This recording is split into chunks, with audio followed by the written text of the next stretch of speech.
apa kabarnya hari ini? Masih baik-baik aja kan? Di video kali ini kita melanjutkan cerita Donghua Battle Truck Devon. Oke, nggak usah lama-lama lagi, kita langsung aja ke ceritanya. Pada saat ini sosok gelap tiba-tiba muncul dan tubuhnya diselimuti pola petir hitam pekat dengan 3 sambaran petir hitam vertikal yang menonjol di antara alisnya. Ini adalah kera guntur surgawi.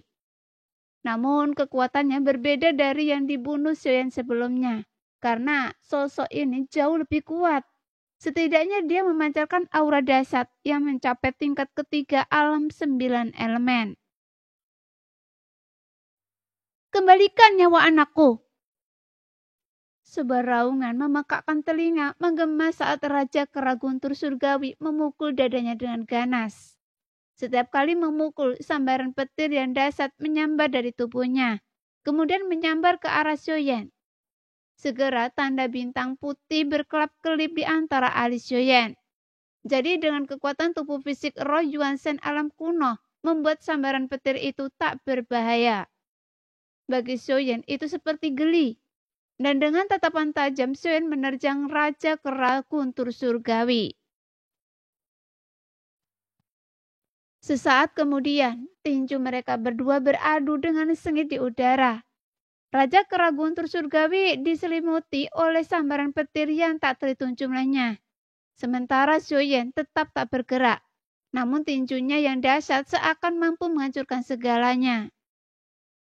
Tuar! Kedua sosok itu bertemu di udara. Tinju Raja Kera Guntur Surgawi setidaknya ratusan kali lebih besar daripada Xiaoyan. Meskipun perbedaan ukurannya sangat tidak proporsional, namun pada saat kontak tabrakan, tubuh Xiaoyan tetap setenang gunung. Sementara Raja Kera Guntur Surgawi gemetar di sekujur tubuhnya. Bahkan, kekuatan yang terpancar dari tubuh Xiaoyan menyebabkan pupil mata Kera Guntur Surgawi mengecil secara liar. Ini mustahil. Bagaimana mungkin manusia memiliki kekuatan tubuh fisik seperti itu? Saya hanya menggunakan 30% dari kekuatan saya. Jika pertempuran ini berlanjut, Anda dan putra Anda hanya akan bisa bertemu sebagai roh. Xiaoyan mendengus dingin. Namun ketidakpercayaan tampak jelas di mata Raja Kera Guntur Surgawi yang tajam. Karena dia yakin manusia licik ini hanya iseng. Bagaimana Anda membunuh anak saya? Maka Anda harus mati. Sambil berteriak, Raja Kera Guntur Surgawi membanting tinju dadanya 2 kali. Kemudian auranya tiba-tiba melonjak dengan liar. Dia melompat, menghantam dengan keras. Otot-ototnya menegang dan ia melompat lebih tinggi, muncul di atas kepala Xiaoyan. Ia menghantamkan tinjunya dengan ganas, bahkan dari kejauhan, dia bisa melihat kekuatan mengerikan yang menyelimuti Xiaoyan. Busur-busur petir yang tak terhitung jumlahnya menyambar di sekelilingnya, yang membuat Xiaoyan tak punya tempat untuk bersembunyi. Namun, ketika petir menyambar Xiaoyan, efeknya tidak terasa. Hanya saja Xiaoyan tidak berniat membuang waktu lagi. Di dalam tubuh Yuan Shen di jarak jauhnya, ia melantunkan mantra dalam diam. Kemudian ki serta darah di tubuhnya meletus. Tubuhnya langsung meledak, berubah menjadi kabut darah yang luas. Sehingga petir dengan cepat bergerak menembus sekabut. Dan hal pertama yang mengembun adalah telapak tangan yang menutupi langit dan matahari.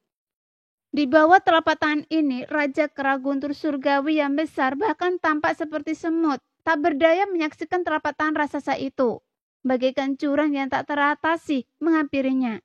Yang membuat ekspresinya berubah drastis dan ia segera menghentikan semua serangannya dan berubah menjadi pelangi panjang bersiap untuk melarikan diri. Namun Xiaoyan telah mengantisipasi kemampuan mereka yang bisa dengan bebas masuk dan keluar dari dunia cermin. Jadi Xiaoyan harus menghentikan atau membunuhnya. Jadi sebelum Raja Kera Guntur Surgawi bisa bertindak, tebing itu runtuh saat Raja Kera Guntur Langit hendak pergi. Sebuah lingkaran cahaya tiba-tiba muncul di matanya dan pandangannya menjadi gelap. Meskipun itu hanya bisa menahannya dalam beberapa tarikan nafas, tetapi itu sudah lebih dari cukup bagi Xiaoyan. Segera kekuatan yang dahsyat melimutinya. Saat Raja Kera tersadar dari efek pengendalian Baiyan, telapak tangan besar Xiaoyan telah menghantamnya, menekannya dengan keras ke tanah. Meskipun Raja Kera Guntur Surgawi mencoba menangkisnya dengan tangannya, tetapi mendapati dirinya sama sekali tidak berdaya. Tuar! Sebuah ledakan keras terdengar saat sebuah telapak tangan raksasa mendarat di tanah, membuat seluruh ruang bergetar hebat. Sehingga Xuan Yuancue buru-buru bergerak untuk melindungi kotanya. Kemudian telapak tangan itu perlahan mengecil lalu membentuk gerakan menggenggam. Saat perlahan terangkat, Raja Kera Guntur Surgawi terperangkap di dalam telapak tangan Xiaoyan. Tubuhnya berlumuran darah. Orang asing, hentikan kesombongan Anda. Jika tidak, Anda pasti tidak bisa meninggalkan dunia cermin ini. Raja Kera Guntur Surgawi meraung dan teguh. Bahkan dalam menghadapi krisis hidup dan mati, dia sepertinya tidak sedikit pun menunjukkan kelemahan. Melihat ini, Xiaoyan melepaskan jiwa Kera Guntur Surgawi yang dia bunuh sebelumnya, dan panci penekan jiwa dan menyelimuti dengan kekuatan jiwa alam kekosongan. Benarkah? Dengan satu pikiran saya bisa menghancurkan jiwanya dan membuat putra Anda lenyap selamanya. Setelah melihat jiwa anaknya, seluruh tubuh Raja Kera Guntur Surgawi bergetar dan secercah kelembutan akhirnya kembali terpancar di matanya. Jika Anda melepaskan putra saya, maka saya bisa membawa Anda pergi. Dan bahkan jika Anda menghadapi hukuman, saya bisa mengantar Anda keluar dari dunia cermin ini. Kata Raja Kera Guntur kepada Xiaoyan. Bagi saya, pergi dari sini sangat mudah. Pertama, saya ingin tahu, apa para binatang iblis Anda benar-benar memakan manusia? Mata Xiaoyan sedikit menyipit saat ia berbicara dengan dingin. Mendengar itu, Raja Kera Guntur Surgawi tercengang, yang menunjukkan dia benar-benar memakan manusia. Memang benar, tapi itu bukan dari klan Kera Guntur Surgawi saya.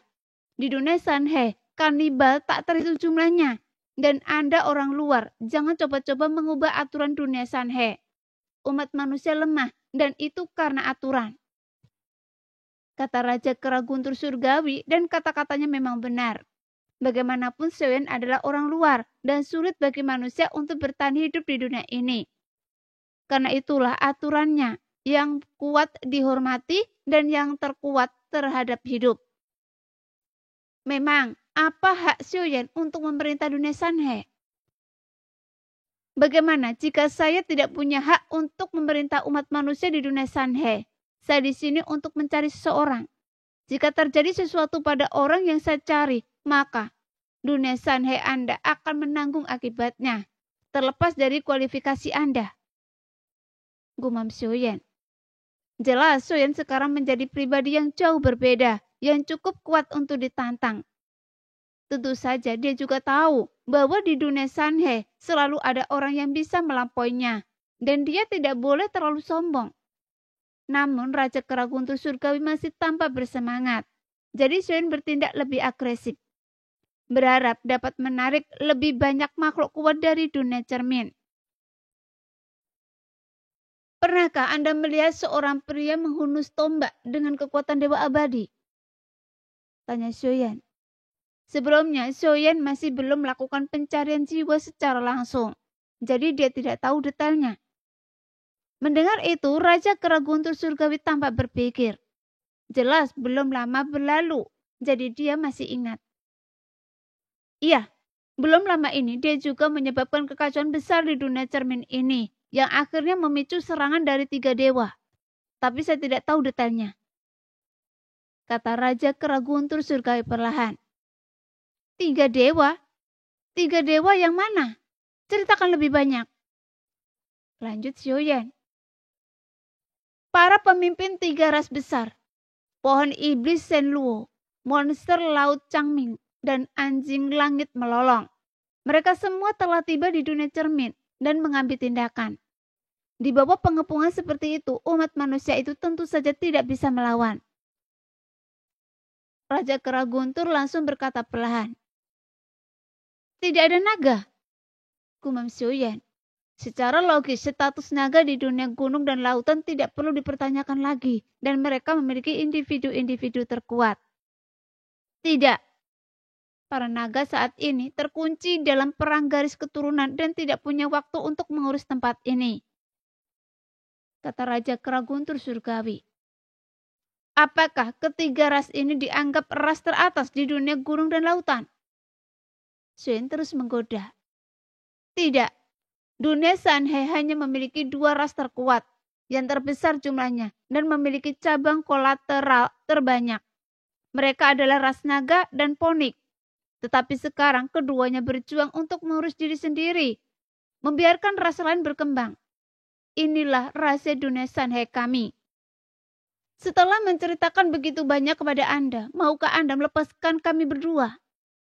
Raja Kera Guntur Surgawi segera menjelaskan. Namun jika Soyen tidak mengancamnya dengan jiwa putranya, Raja Kera Guntur Surgawi ini tidak akan pernah mengungkapkan begitu banyak rahasia. Tentu saja, tapi sebelum saya melepaskan kalian, ayah dan anak, saya harus menemukan cara untuk memikat ketiga raja ras ini. Kalau tidak, kata Soyen tatapannya dingin saat ia menatap Raja Kera Guntur Surgawi. Orang asing. Para pemimpin ketiga ras ini semuanya adalah makhluk kuat di atas tingkat keempat. Jadi apakah Anda yakin ingin memprovokasi mereka? Sekian dulu cerita hari ini. Kita lanjut lain hari ya guys ya. Bye-bye.